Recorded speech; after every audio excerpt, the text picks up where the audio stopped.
After a brutal 14-hour shift battling a warehouse inferno, Fire Chief Daniel Keegan finally pulled into his driveway, running on fumes, burnt coffee, and sheer relief that none of his crew had been injured. The moment he reached for the door handle of his fire command truck, his mobile command post, his Field H kit was gone. The concrete beneath still bore faint tire tracks, and for a second, Daniel questioned if exhaustion had finally broken him. But then he saw the bright yellow notice taped to his door.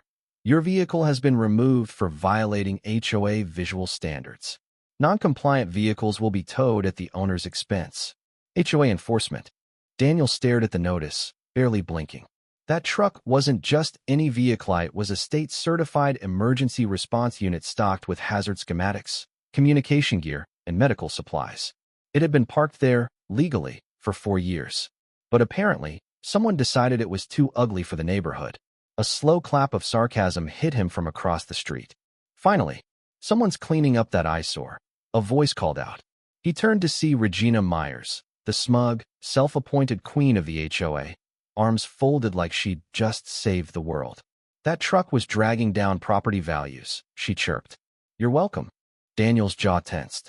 That truck is a federally recognized mobile command unit. Removing it was not only illegal, it was reckless.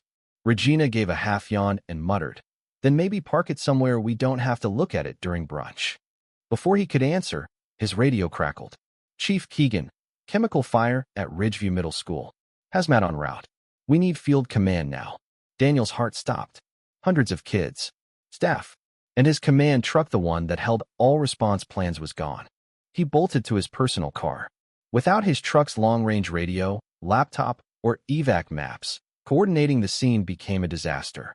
Comms were jammed, hazmat coordination was fractured, and response time slowed. Lives were saved barely, but every wasted second burned into Daniel's nerves like hot coals. Later that night, as he sat on the edge of a scorched ambulance, fatigue gave way to something far sharper, fury. By 7:30 a.m. the next morning, he stood outside the tow yard, uniform pressed, badge gleaming. The clerk lazily glanced up over a donut.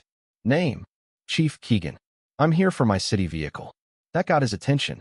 He led Daniel to the back where the command truck sat like an abandoned relic, beacon lights unplugged, emergency equipment scattered, the dashboard computer ripped out.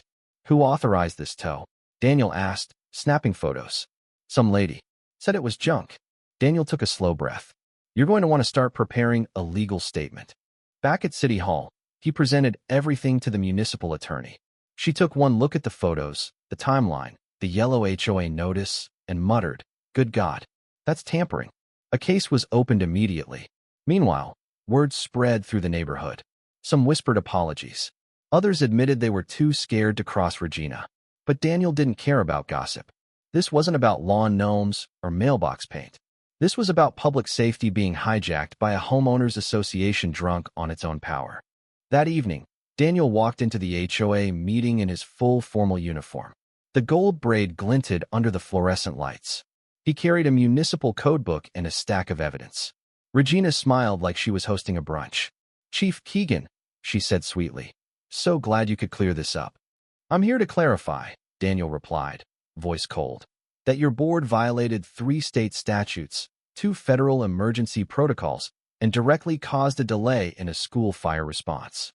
Gasps rippled through the room. Someone in the back muttered, Oh damn. Daniel laid it out clear, precise, unforgiving. And then Claudia Jennings, a former HOA board member, stood up. She had resigned 2 months prior. I warned Regina not to touch that vehicle, she said. She did it for a real estate showing. She called it an eyesore in a sea of elegance. Murmurs turned to outrage. Regina's face flushed. These accusations are outrageous, she hissed. We have bylaws, which don't override city code, Daniel snapped. You endangered lives. The board called an emergency recess. Residents surrounded Daniel in the hall. A retired veteran said Regina fined him for leaving a ladder visible in his garage. A mother said she'd been harassed for her son's wheelchair ramp. One woman whispered, Thank you.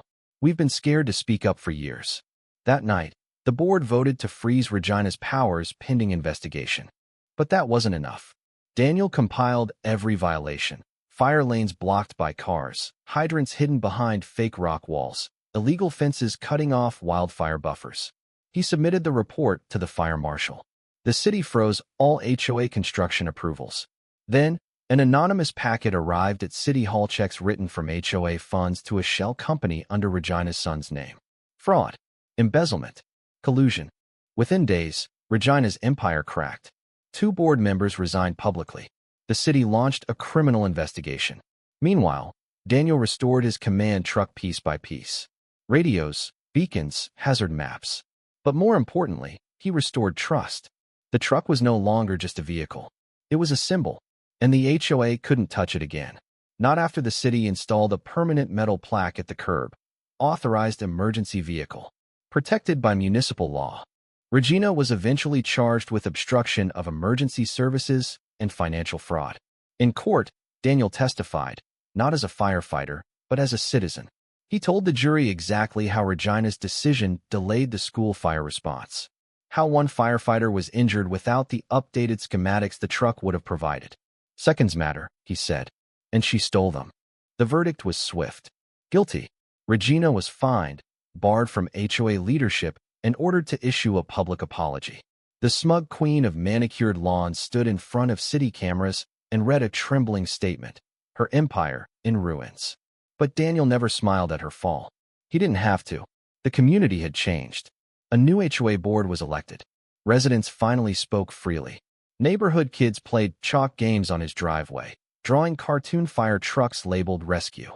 And when Elise Tran, the new HOA president, asked him to be the board's emergency liaison, he agreed on one condition: let me paint a fire lane again.